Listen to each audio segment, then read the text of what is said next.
چچی جلدی سے ناشتہ لے آئیں، آج ہمیں جلدی پہنچنا ہے۔ لاؤنج میں لگے گھڑیال نے 7:30 بجائے اور ارحم اپنے گیلے بالوں کو سنوارتا فائل اور گاڑی کی چابی تھامے ڈرائنگ روم میں داخل ہوا۔ مسکرا کر سلام کرتے ہوئے اس نے ناشتے کے لیے آواز لگائی۔ ڈائننگ ٹیبل پہ پہلے ہی عبیر اور شاہان بیٹھے ناشتہ کر رہے تھے۔ عطیہ بیگم بیٹے اور بھتیجی کو ناشتہ دے کر اب اسی کی منتظر تھیں۔ اسے آتے دیکھ سر ہلا کر مسکراتے ہوئے کچن کی طرف چل دی۔ صبح کے ناشتے کی ذمہ داری ان کی تھی، جبکہ دوپہر کا انتظام صفیہ بیگم کے ذمہ تھا۔ البتہ رات میں ان دونوں کے ساتھ دونوں لڑکیاں بھی مل کر مدد کرتی تھیں۔ یہ زالے نہیں آئی ابھی تک، ہر روز اس کی وجہ سے دیر ہوتی ہے، ابھی ناشتے میں 10 گھنٹے لگائے گی۔ جاؤ عبیر، اسے بلا کر لاؤ، پھر ہمیں نکلنا ہے۔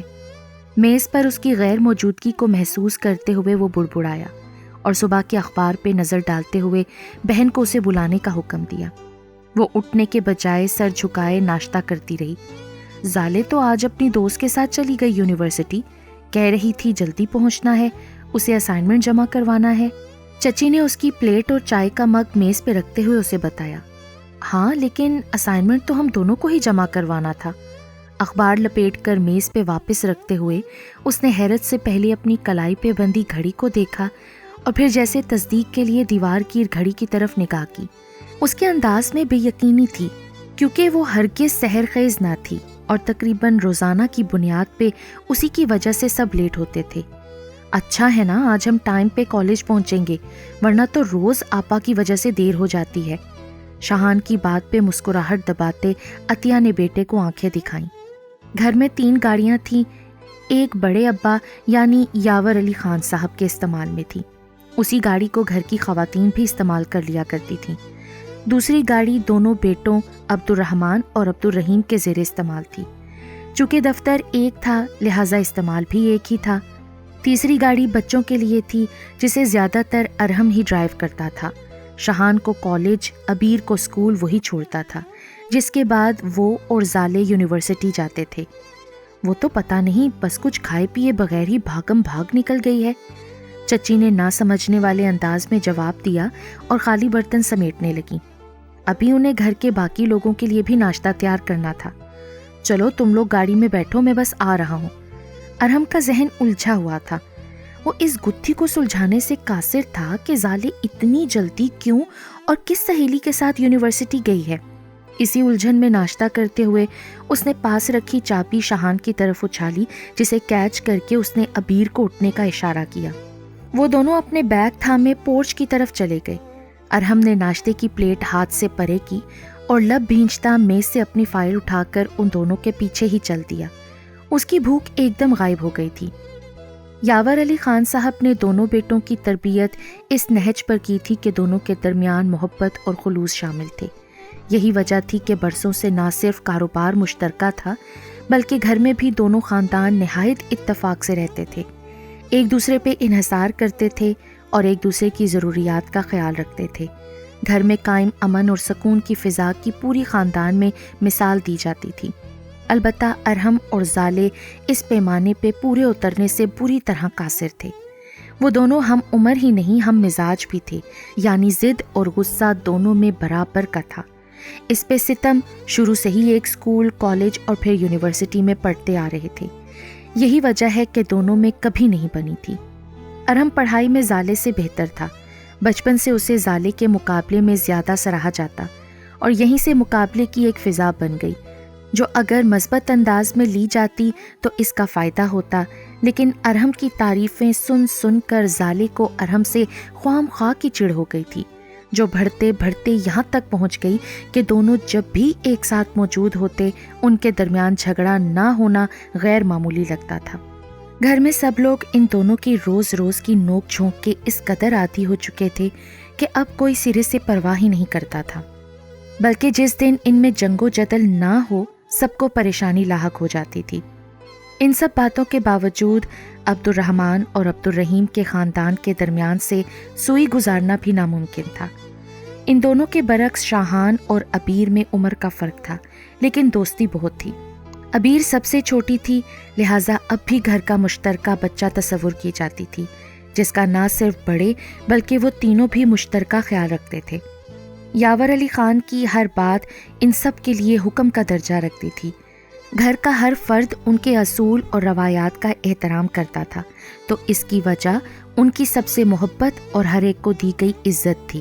یونیورسٹی پہنچ کر زالے نے سب سے پہلے وہ کام کیا جس کے لیے وہ آج اتنی صبح خوار ہونے یونیورسٹی آئی تھی، یعنی اسائنمنٹ جمع کروانا، اور اب پرسکون سے انداز میں دوستوں کے درمیان کھڑی اپنا آج کا کارنامہ ان سب کے گوش گزار کر رہی تھی۔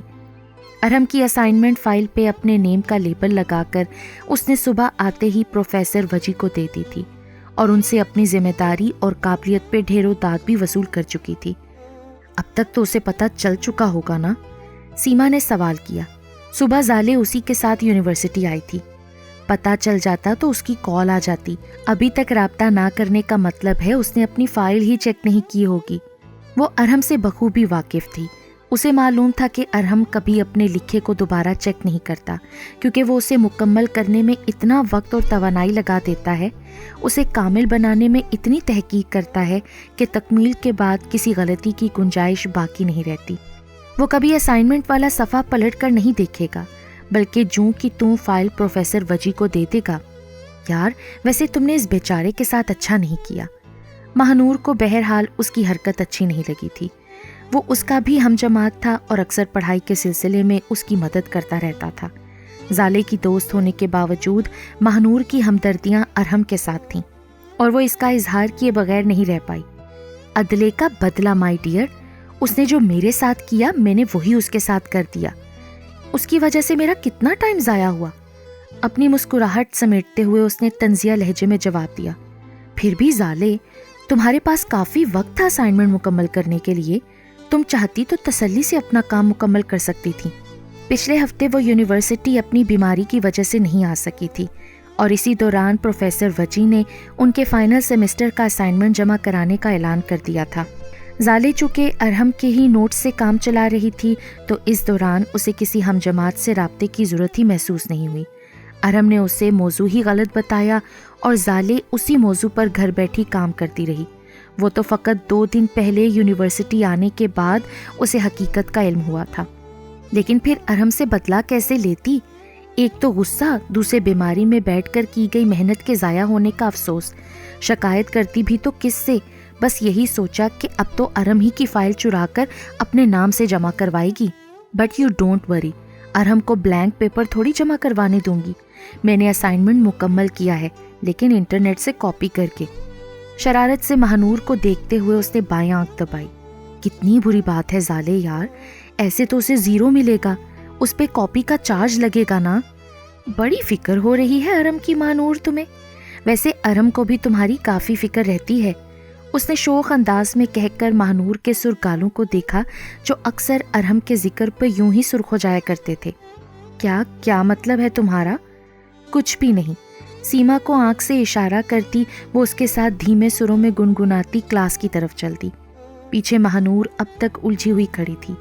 بہرحال وہ زالے کی دوست تھی اور ارحم سے ہمدردی ہونے کے باوجود اسے سچ بتا کر ان دونوں کے درمیان جھگڑے کی وجہ نہیں بن سکتی تھی، اسی لیے کندھے اچکاتے ان دونوں کو ان کے حال پہ چھوڑ کر وہ بھی ان کے پیچھے پیچھے چلنے لگی۔ میں اندر آ جاؤں؟ اس کے کمرے کے دروازے پہ ہلکی سی دستک دے کر وہ بے تکلفی سے اندر داخل ہوئی اور دوستانہ انداز میں سوال کیا۔ ارحم اسٹڈی ٹیبل پہ جھکا اپنی ڈائری لکھنے میں مصروف تھا۔ تم اندر آ چکی ہو، اسے اندر دیکھ کر جتاتے انداز میں جواب دے کر جھٹ پٹ ڈائری بند کر کے اسٹڈی ٹیبل کی دراز میں رکھ کر اسے لاک کیا اور چابی جیب میں رکھ لی۔ اب بس بھی کرو ارحم، اب تو مجھے پتہ چل چکا ہے، اب تم مجھ سے چھپانا بند کر دو۔ زالے مسکراتی ہوئی اس کے پاس چلی آئی۔ ہم جماعت ہونے کے باوجود ان کی یونیورسٹی میں بات چیت نہ ہونے کے برابر تھی۔ زالے کا اپنا گروپ تھا اور ارحم کے اپنے دوست۔ گھر واپسی کے وقت بھی ان کے درمیان آج کوئی بات نہیں ہوئی تھی، لیکن زالے کے اندر خود بت مچی ہوئی تھی کہ کہیں اس کی چوری پکڑی نہ جائے، اور اسی بات کی تصدیق اور ٹول لینے وہ ارحم کے کمرے میں آئی تھی۔ ویسے تو وہ ارحم کے کمرے کے اکثر ہی چکر لگاتی رہتی تھی، لیکن صرف اس وقت جب وہ وہاں موجود نہیں ہوتا تھا۔